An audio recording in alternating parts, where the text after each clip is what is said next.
Alors bonjour à tous et bienvenue dans cette nouvelle vidéo avec Zoro. Nous sommes en compagnie de Zoro, n'est-ce pas chat? Tiens, mets-toi là. Voilà. Oui, là.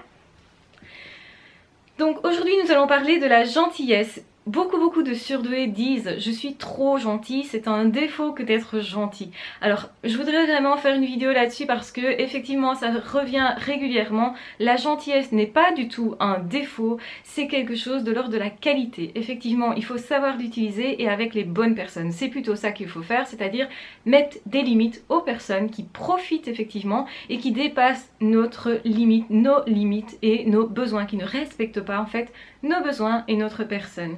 Donc effectivement, être gentil, c'est plutôt un atout. Être gentil, c'est-à-dire on peut répondre effectivement aux besoins des autres. Généralement, les surdoués sont empathiques, ils savent lire ce dont les autres ont besoin, donc c'est un atout effectivement, puisque ça peut créer de belles relations que de savoir exactement ce que l'autre veut. Donc on peut lui proposer, mais on n'est pas obligé. Donc ça veut dire que la gentillesse, c'est répondre à ce besoin-là, effectivement, c'est essayer d'accueillir l'autre le plus possible, c'est le guider également. Donc en fait, tout ça, c'est une qualité. Une qualité que l'on utilise d'ailleurs quand on est thérapeute. On ne peut pas ne pas aimer les gens, c'est impossible tout simplement de ne pas aimer les gens quand on veut les aider. Et donc, forcément, la gentillesse n'est pas du tout une faiblesse. Alors c'est vrai que peut-être dans ce monde qui est moderne, qui est axé sur l'argent, qui est axé sur la compétition, la gentillesse ne passe pas nécessairement pour une force, et pourtant je pense que sincèrement c'est une force, et même professionnellement je pense que c'est une fameuse force, parce que se lier avec les autres, ça permet effectivement d'évoluer professionnellement. Tous les entrepreneurs vous le diront, il faut savoir s'associer, il faut savoir justement aller chercher l'aide quand on en a besoin, et pour ça il faut savoir demander de l'aide, sûrement de proposer à l'autre aussi quelque chose en contrepartie, de comprendre les besoins de l'autre, d'y répondre et du coup aussi plus facilement certainement de pouvoir recevoir un retour de cela. Évidemment il n'y a pas d'automatisme, hein. C'est pas parce que vous donnez que vous allez recevoir, mais je pense quand même qu'il y a quelque chose de l'ordre du si je donne aux autres, les autres vont plus facilement me rendre, et c'est-à-dire que quand vous êtes en train de recevoir quelque chose de quelqu'un, vous allez vous dire cette personne sympathique, j'en prends note, j'en prends conscience, j'en prends connaissance, et quelque part j'aurai plus tendance du coup forcément à répondre quand cette personne a besoin de moi dans une autre situation. Parce que, eh bien, c'est logique, on a l'impression d'avoir une dette, si vous voulez, quand on vous donne quelque chose. Alors, attention évidemment que ça ne soit pas de la manipulation. Certaines personnes vont vous offrir des choses justement pour que vous vous sentiez redevable et que du coup vous acceptiez tout et n'importe quoi. Il ne s'agit pas d'accepter tout et n'importe quoi, et la gentillesse c'est ça aussi. C'est aussi être gentil par rapport à soi-même. Et souvent on s'oublie soi, et c'est souvent comme ça que ça devient un défaut en fait, la gentillesse entre guillemets. Parce qu'elle nous bouffe dans le sens où effectivement on ne fait plus attention à ses propres besoins. Mais il ne tient qu'à nous d'effectivement faire attention à ses besoins. Il ne tient qu'à nous effectivement d'évaluer si oui ou non nous pouvons rencontrer l'autre à ce moment-là, si oui ou non nous pouvons lui consacrer de l'énergie, nous pouvons effectivement faire ce que l'autre demande.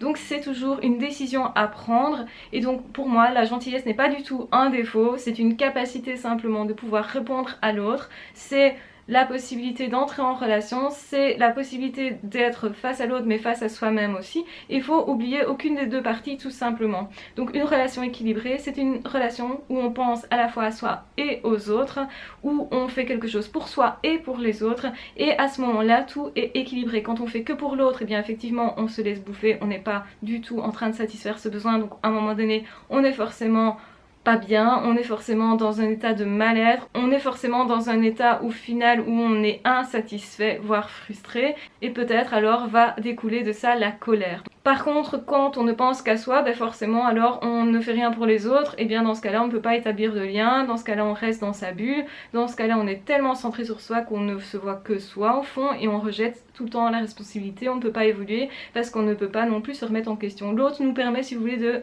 nous remettre en question et de le faire justement toute conscience, c'est-à-dire que l'autre peut nous renvoyer quelque chose qui est peut-être négatif sur soi, et puis nous on accepte ou on ne l'accepte pas, et on aura tendance effectivement à accepter ça, ou en tout cas à accepter une partie et à valider que peut-être une partie, ou à vouloir évoluer justement si l'autre est bienveillant effectivement. Donc tout dépend des situations, mais la gentillesse n'est pas un défaut du tout. Gardez votre gentillesse, mais utilisez-la aussi pour vous, ça c'est très important. Mettez vos limites aux personnes qui ne sont pas des personnes qui vous le rendront, C'est important aussi de ne pas se laisser envahir, et justement quand quelqu'un dit je suis trop gentil, c'est souvent ça que ça veut dire, je me suis laissé envahir, je n'ai pas osé demander, je n'ai pas osé m'affirmer, etc. On a plutôt un problème de confiance en soi derrière ça et pas vraiment un problème de gentillesse. Donc surtout, n'allez plus dire je suis trop gentille, la gentillesse est un défaut. Je sais que effectivement on a cette impression, mais remettez-vous plutôt en question dans le sens, est-ce que vous n'avez pas besoin de développer votre confiance en vous? Est-ce que le problème ne se situe pas plutôt à ce niveau-là? Est-ce que votre gentillesse ne doit pas aussi être retournée vers vous? Donc là, c'est ne pas s'aimer soi-même, c'est un problème effectivement. Et il faut se dire que parfois on évolue d'abord pour soi et puis ça sert aux autres, et qu'au fond c'est chouette quand les deux s'équilibrent justement, que les deux y trouvent leur part. Et c'est ça une relation équilibrée, c'est je satisfais mes besoins et je satisfais ceux des autres, et l'autre satisfait ses besoins et satisfait les miens, et là on a vraiment quelque chose de sympa, d'équilibré, de zen aussi, de cool, où il n'y a pas de colère, où il n'y a pas non plus de tension généralement. Donc voilà, tout ça c'est idéal évidemment. Attention simplement de vous gratifier suffisamment, d'être suffisamment en confiance avec vous-même, de vous aimer suffisamment, de vous valoriser suffisamment, de prendre aussi votre place, et ça veut dire aussi d'imposer vos limites aux autres s'ils dépassent les bornes tout simplement. Et à ce moment-là, la gentillesse n'est pas du tout un défaut, c'est plutôt une grosse qualité dont vous pouvez aussi vous servir comme d'un potentiel à exploiter. Être gentil, je pense que c'est vraiment intéressant, ça ouvre pas mal de portes et ça vous permet de modifier le monde, de modifier les autres, de les faire évoluer. Donc ça permet pas mal de choses et c'est vraiment très très sympa. Donc gardez votre gentillesse et ne considérez plus que votre gentillesse est un défaut. En attendant, je vous embrasse très fort, je vous aime très fort, prenez bien soin de vous. N'hésitez pas à partager cette vidéo si vous pensez qu'elle peut être utile à quelqu'un. N'hésitez pas non plus à liker, à disliker, à commenter. Et de toute façon, on se retrouve très vite dans d'autres vidéos ou dans d'autres podcasts. Ah, ciao, bye bye!